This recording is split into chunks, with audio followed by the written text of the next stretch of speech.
Um, 2 points that I thought was interesting about what we just spoke about, and one of them I was actually thinking about a LinkedIn post, but didn't get around to it after some sales calls this week. Was that from a marketing standpoint, we spend a lot of time working with our team on sort of what we call the North Star, right? This is where we're going, right? We're going to go from here to there, and this is the path that we're going on. And so many sales reps that come in, and it's almost like they have a checklist of questions. Got to check off these things, and now I'm going to tell you all about the features, all about the benefits, right? Nothing related to where I'm trying to go and what I'm trying to do. And nothing frustrates me more than spending time on a call, and it's all about the features and nothing about how it can help me get my business. The second thing I thought was really interesting. So I love your 30-step process. What I didn't realize was, to me, I thought it was, from a prospect to being able to set up a demo piece. But it sounds like it continues after you do the demo, after you send the proposal and the quote, that you can almost replicate and repeat this 30-step process after that. Is that right? Yeah, no, exactly. So, I've got experience doing prospecting. So I actually used to work in marketing like Dave. Dave was actually kind of a mentor to me back in the day. So it's funny we're having this chat now. But, so I've kind of been on both sides of the coin. And what I noticed is that, if you're following up properly after a demo, I think, as I said, it's even more important to do so, because they're a qualified lead now, most likely an opportunity if you've sent them a proposal. And I do the same process as well, like in the 30-step cadence that Dave's talking about at the start. I say send content, almost like kind of marketing emails, just like, here's a piece of content I think you will like. And then it's the same when I'm following up with a lead that I've had a demo with. I'll say, there will be a couple of emails to be like, did you have a chance to look at my proposal? But I'll also interrupt that with various pieces of content that I know they'll like. So it's kind of, just nurturing the prospect, not just being that sales guy saying, hey, like, did you see the demo? Like, will you sign it? Because you've got that. There's a guy called Josh, who calls it commission breath.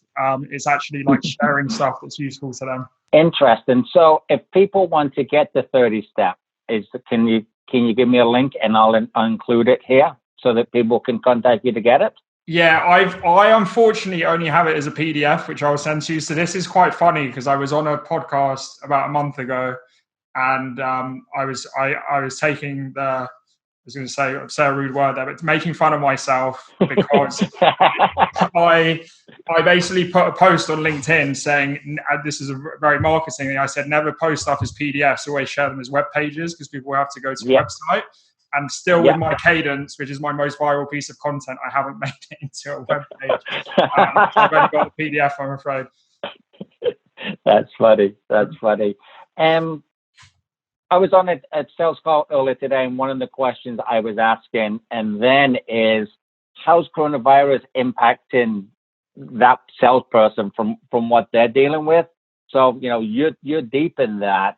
And it seems like so what are you seeing? Are people still receptive to getting sales calls and emails that are sales focused today? Maybe more than there were a couple of weeks ago, or is that still an issue that sales teams are struggling to overcome? Yeah, so this is obviously the golden question in sales at the moment, and especially with prospecting, which, as I said, is a lot of the work I do. And I think there's a few different points here. The first is targeting, because some industries are kind of like dead at the moment. Obviously, anything related to hospitality, events, certain types of manufacturing. So you just don't want to target those industries because they're just worried about kind of staying alive, not, hiring new vendors. They're cutting vendors at the moment, not taking on new vendors. But on the other side of the coin, certain things are booming. Like Dave and I are chatting on Zoom at the moment, and, Zoom's a potentially good partner for you. Go for them because Zoom's clients are going like crazy. And then there's like remote access tools. There's things like food delivery, because obviously people can't go to restaurants, they're getting food delivery more, so apps related to food delivery. So if any of those kind of clients could be a good fit for yours, but you haven't targeted them before, target them now, because now's the time. Those are people who've got cash to spend. So I think it's just a change of targeting. Second thing is, if you do work in one of those industries that I was talking about, say like event management or anything related to travel, where you literally just can't sell your solution at the moment, try and set up calls for like 3 months down the line or a couple of months down the line. The problem we have is no one knows when this is going to end. Provisionally set up meetings for then. And then obviously, if it does extend longer, you can cancel them. But it's basically building up pipeline for later. Because the problem is, if you don't do that now, then when this does all end, your business, it's not going to be the 2 months that we're living now. It's going to be 4 months, because once it stops, you're not going to have pipeline ready. And then the most important thing, the final point, is just to have empathy with people. Like the good thing about this is I think it's kind of brought the world together in a sense, because it's not like a war where it's one human against the other. It's all of us against this common enemy, this virus. So I think address the elephant in the room. Even just asking someone like, how's your day-to-day been affected? Like, what's going on? How are you working from home? So just kind of address it. And then at that point, you can probably see if they're qualified, because they may say, business is booming, or they may say, no, we've had to lay off 10 people. So you'll know kind of the environment that you're going to be working in. Because if you just act as if nothing's changed, it's you can't really do that now, because not just the world's changed, the way we sales changed. And at the end of the day, if you've got a solution that genuinely helps someone and can save their business, then now's a better time than ever actually to sell. Great feedback. So last question for you then. This goes on, this is 3 months, hopefully, right, we're all back in normal, early June.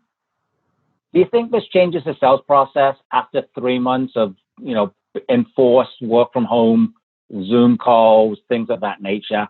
Do you think that changes how companies fundamentally do sales, or do you think that the vast majority will just go back to business as normal when life gets back to normal? Yeah, I've been saying, not just about sales, that generally people will become more empathetic, because they may be struggling in ways they've never struggled before, and empathize with people that struggle on a daily basis.